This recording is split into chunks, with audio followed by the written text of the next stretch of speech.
मैं हूं अंकित Awasthi. Donald Trump ने जब से ग्रीनलैंड पर अपनी नजर डाली है, ग्रीनलैंड अमेरिका का अब 51वां राज्य बनाने की जब से ठानी है, थोड़े दिन तक तो कनाडा को आराम रहा होगा, लेकिन मुसीबत उसकी भी आनी है। भले ही उसे थोड़े समय के लिए लग रहा हो कि ग्रीनलैंड पर बला टली, पहले इनका ध्यान हम पर था, लेकिन एक बार ग्रीनलैंड को बना लेने के बाद अमेरिका का अगला मिशन कनाडा होगा। ये तो खैर एडिशनल जानकारी थी। अब मुद्दे पर आते हैं। ट्रंप ने हाल ही में फिर से अपनी जिद में साफ कह दिया है कि मजबूरी है हमारी ग्रीनलैंड लेना।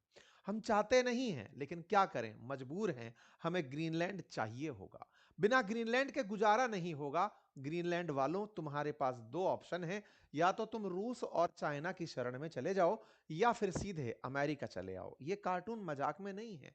व्हाइट हाउस ने खुद इसे पोस्ट कर दिया है। मतलब यह है कि फिलहाल ग्रीनलैंड को लेकर अमेरिका एकदम स्पष्ट हो चुका है कि ग्रीनलैंड हमारा है।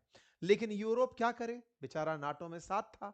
उम्मीद थी कि कभी अमेरिका उसके साथ धोखा नहीं करेगा। आज यूरोप को खुद अपनी सेनाएं इस डर से वहां भेजनी पड़ रही हैं कि अमेरिका ग्रीनलैंड पर कब्जा कर लेगा। वारे समय, कभी ये सब लोग मिलकर एक साथ रहा करते थे। कभी ये 32 देश एक साथ इसलिए हुआ करते थे कि हम पर कोई हमला करेगा तो उस पर हम हमला कर देंगे। लेकिन क्या करें, अब एक जब एक को खा रहा है, ग्रुप के अंदर का एक सदस्य दूसरे को खा रहा है, तो हाल कैसे होंगे वो आपके सामने है। इस बीच में डेनमार्क के मिनिस्टर ने कहा है कि देखिए, आप लोग अगर इस तरह की हरकत करेंगे तो विकल्प हमारे पास युद्ध लड़ने के अलावा कुछ नहीं होगा। इसके चलते ग्रीनलैंड और डेनमार्क के मंत्री अमेरिका आए और मुलाकात किए। मेरे प्यारे साथियों, ग्रीनलैंड पर जितने भी अपडेट हैं, सिलसिलेवार तरीके से आपको इस चैनल पर दिए जा रहे हैं। भविष्य में भी मिलते रहेंगे। बेहतर है आप सब्सक्राइब कर लें। चैनल अगर आप सब्सक्राइब कर लें तो जैसे ही हमारा वीडियो आए आप तक नोटिफिकेशन आ जाए और हमारे लिए आप तक सूचना पहुंचाना आसान हो जाए। चलिए आगे बढ़ते हैं। तो अमेरिकी राष्ट्रपति डोनाल्ड ट्रंप ने बुधवार को अपनी तरफ से कह दिया कि ग्रीनलैंड अमेरिका में शामिल होगा। यह उनकी इच्छा है और इसके पीछे का बड़ा कारण है गोल्डन डोम। गोल्डन डोम क्या है?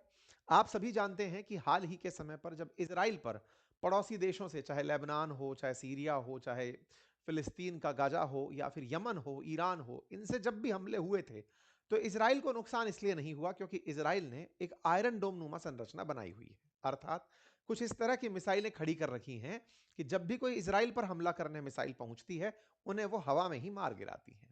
आयरन डोम की तर्ज पर अमेरिका, अमेरिका है तो आयरन डोम से थोड़ी काम चलेगा, सिल्वर डोम से भी नहीं, गोल्डन डोम या प्लेटिनम डोम टाइप की चिंता होनी चाहिए। तो ट्रंप ने खुद से गोल्डन डोम का अनाउंसमेंट कर दिया था। गोल्डन डोम के तहत अमेरिका अपने आप को कुछ इस तरह से शील्ड करना चाहता है कि दुनिया का कोई भी देश, चाहे अंतरिक्ष से हो या जमीन से हो, अगर अमेरिका पर मिसाइल दागता है तो चारों तरफ खड़ा हुआ उसका ये गोल्डन जोन सिस्टम, जिसमें तमाम प्रकार की जमीन से निगरानी की मशीनें लगी हैं, अंतरिक्ष से सैटेलाइट निगरानी कर रहे हैं, वो उन मिसाइलों को जो अमेरिका का निशाना बनाकर जा रही हैं, उन्हें रास्ते में ही बर्बाद कर दे। इसी को ही गोल्डन डोम परियोजना कहा गया है। और ट्रंप का कहना है जैसे आयरन डोम काम करता है, वैसे ही हमारा गोल्डन डोम अमेरिका की हिफाजत करेगा। ये गोल्डन डोम के बारे में इन्होंने साल की शुरुआत में, पिछले साल ही बता दी थी। और इसी गोल्डन डोम को इनका इस बार भी मंतव्य साफ करना है। इन्होंने 2026 में भी कल कहा कि गोल्डन डोम के लिए हमें ग्रीनलैंड जरूरी है। अब समझ नहीं आया कि यार गोल्डन डोम के लिए ग्रीनलैंड क्यों जरूरी है, जरा ये बताओ। इनका तर्क क्या था, अब वो सुनिए। इनका तर्क ये था कि ग्रीनलैंड असल मायने में अगर कोई मिसाइल रशिया से चलाकर अमेरिका भेजता है, तो रशिया से अमेरिका में आने वाली वेबसाइट को, वो वेबसाइट बोल रहा हूं, सैटेलाइट को, ये ग्रीनलैंड बीच में पड़ता है। तो ऐसे में रूस से अगर कोई मिसाइल चली और वो डेनमार्क में है, मतलब ग्रीनलैंड को पार कर रही है, तो हम यहीं पर ही अपना डिफेंस सिस्टम खड़ा कर देंगे। तो रूस से कोई भी मिसाइल अमेरिका पर आकर नहीं गिरेगी। यही असल में ग्रीनलैंड का मंतव्य है। इन्होंने बकायदा समझाया कि ग्रीनलैंड और अलास्का, ये दो क्षेत्र ऐसे हैं जो मेनलैंड अमेरिका की हिफाजत करेंगे अगर रूस की तरफ से कोई भी मिसाइल चलाई जाती है। इसलिए हम गोल्डन डोम में इसे यूज करना चाहते हैं। हम अपने हिफाजत के लिए, रशिया और चाइना से अपने हिफाजत के लिए ग्रीनलैंड को बीच में एक कर्टन के रूप में यूज करना चाहते हैं। ट्रंप ने साफ कह दिया, आई कांट रिलाई। अच्छा, फिर इनसे पूछा भी गया कि सर एक बात बताइए, डेनमार्क के बारे में क्या कहानी है, वो ग्रीनलैंड तो उसका है। बोले साहब देखो ऐसा है कि वो लोग 2 स्लेड और लेके पहुंच जाएंगे। स्लेड बोले तो वो कुत्ता गाड़ी नहीं चलती है, कुत्ता बुलक कार्ट की तरह कुत्ता कार्ट जो चलती है, जिसमें 3 कुत्ते आगे लगे होते हैं, लकड़ी का पीछे स्लेज खींच के जा रहा होता है। बोले वो लोग वो खड़ा कर देंगे, उससे क्या हिफाजत होती है। हमारे पास सिस्टम है, हम ग्रीनलैंड को ले लेंगे। ट्रंप से जब भी पूछा गया कि सर देखिए वो आपके बारे में कह रहा है कि डेनमार्क आपके साथ गया था अफगानिस्तान युद्ध लड़ने, आप उसके साथ ऐसा कैसे कर सकते हैं। बोले thank you for your consideration, आपने याद दिला दिया इसके लिए धन्यवाद। कुल मिलाकर ट्रंप को कोई असर नहीं पड़ रहा है। उनका सिंपल सा कहना है कि डेनमार्क वालों, नाटो से कह रहे हैं ट्रंप की सुनो नाटो वालों, डेनमार्क से कहो कि ग्रीनलैंड वो दे दे, हमारे पास और कोई ऑप्शन नहीं है, हम उसे लेकर रहेंगे। Two dog sleds won't do it, only the USA can. Greenland को कोई नहीं बचा सकता, और वो जो कुत्ता गाड़ी है ना वो तो बिल्कुल नहीं बचा सकती, हम ही उसकी हिफाजत कर सकते हैं। कुल मिलाकर के ये कुत्ता गाड़ी दिखाते हैं और कहते हैं कि डेनमार्क वाले ग्रीनलैंड की हिफाजत में ऐसी कुत्ता गाड़ियों से काम चला रहे हैं, स्लैड से काम चला रहे हैं, उससे कुछ नहीं होगा। चीन से और रूस से बचाना होगा तो आपको हमारी जरूरत पड़ेगी। कुल मिलाकर व्हाइट हाउस ने खुद से ग्रीनलैंड वालों से पूछा, बताओ भाई ग्रीनलैंड वालों कहां जाना चाहते हो, रशिया, चाइना या फिर अमेरिका, तुम्हें तो कहीं ना कहीं जाना पड़ेगा। ट्रंप ने उल्टा दाव चलते हुए कहा कि नाटो देशों, आपको तो मेरी मदद करनी चाहिए, अमेरिका को मजबूत करिए ताकि मैं आपकी हिफाजत करूंगा। बिल्कुल वैसे ही जैसे कभी लॉर्ड वेलेस्ली जब इंडिया पर राज करने आया था गवर्नर जनरल बनकर, तब उसने सब्सिडरी अलायंस की, सहायक संधि की नीति दी थी। कहा था कि जो भी राज्य चाहते हैं कि उन पर कोई और राज्य हमला ना करे, वो हमारी सेना को अपने यहां रहने दे। बाद में उन्हीं राज्यों से कहा कि चूंकि अब हमारी ही सेना तुम्हारे पास है, तुम हमसे कैसे लड़ोगे, हमारे साथ हो जाओ।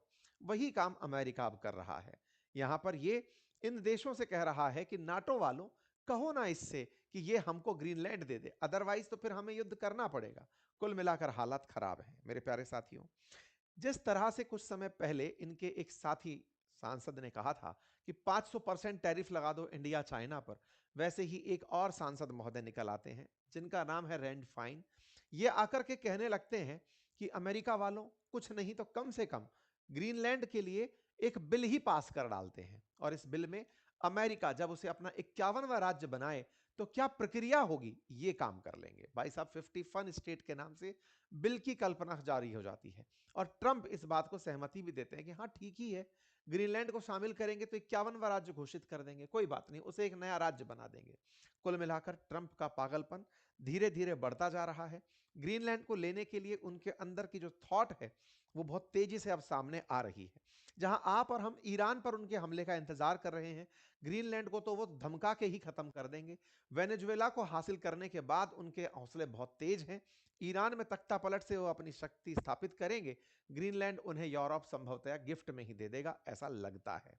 कुल मिलाकर के फिलहाल के लिए कनाडा भले ही राहत की सांस ले रहा हो, लेकिन मुझे ऐसा लगता है कि एक बार ग्रीनलैंड लेने के बाद ये कहेंगे यार यार अब ग्रीनलैंड हमारा हो गया, बीच में कनाडा, तुम बीच में फंसे हुए क्या ही करोगे, तुम अब हमारा 52nd राज्य बन जाओ। क्योंकि ये आदमी शुरुआत तो कनाडा से ही किया था कि कनाडा को हमारा 51 स्टेट बना दो। कनाडा थोड़ा नानुकुर किया, हल्के में लिया, ऐसे में उसने ग्रीनलैंड पर हाथ मार दिया। अब इस बीच में फिर कहेगा कि सुनो देखो, ये एरिया हमारा, अलास्का हमारा, ग्रीनलैंड हमारा, तुम बीच में क्या कर रहे हो, हमें ग्रीनलैंड आने जाने में बड़ी दिक्कत होती है, सुनो हमारा बन जाओ। हो सकता है ट्रंप जाते जाते पहले इनका बलिदान लिए थे, पूरे कनाडा को अपने साथ शामिल करके बड़ा अमेरिका बना सकते हैं। खैर, इन सब चीजों में ट्रंप से पूछा गया कि सर क्या पैसे वैसे देने का भी प्लान है क्या। सुनने में आया है कि अमेरिका $10,000 से लेके $1,00,000 तक खर्च करने की सोच रहा है, $6 बिलियन खर्च करके पूरे ग्रीनलैंड को ही खरीद लिया जाए, ऐसी प्लानिंग चल रही है। तो साहब उस पर उनका कहना था कि देखिए विचार है, कुछ आक्रमण भी हो सकते हैं, हमले भी किए जा सकते हैं, जो तरीका बेस्ट बैठेगा कर लेंगे। इस बीच में ग्रीनलैंड वालों से पूछा गया, अरे तुम क्या चाहते हो, तो बोले हम अमेरिका के साथ नहीं जाना चाहते। बोले तो हम डेनमार्क के साथ खुश हैं। तो ग्रीनलैंड वालों ने अपनी तरफ से ट्वीट करके दिखाया कि हम यूरोपियन यूनियन, डेनमार्क और ग्रीनलैंड रह के खुश हैं, हमें अमेरिका जाने की जरूरत नहीं है, और हमें अमेरिका को अपने पास से दूर भगाना होगा। भाई साहब डेनमार्क के वृद्ध जन सड़कों पर उतर आए, कोपेनहेगन के अंदर अमेरिकी एम्बेसी के बाहर प्रदर्शन करने लगे कि साहब अमेरिका हमारे साथ ऐसा ना करो। इस प्रोटेस्ट को देखकर मुझे समझ में आया कि असल मायने में अमेरिका के हौसले इतने बुलंद क्यों हुए। आप इस तस्वीर को और इस वीडियो को अगर गहराई से देखें तो आप डेनमार्क में प्रदर्शन कर रही पॉपुलेशन को देखें तो वो एक एजिंग पॉपुलेशन है, लगातार वृद्ध होते देश हैं। ये वो विकसित राष्ट्र हैं जहां पर human development index top level का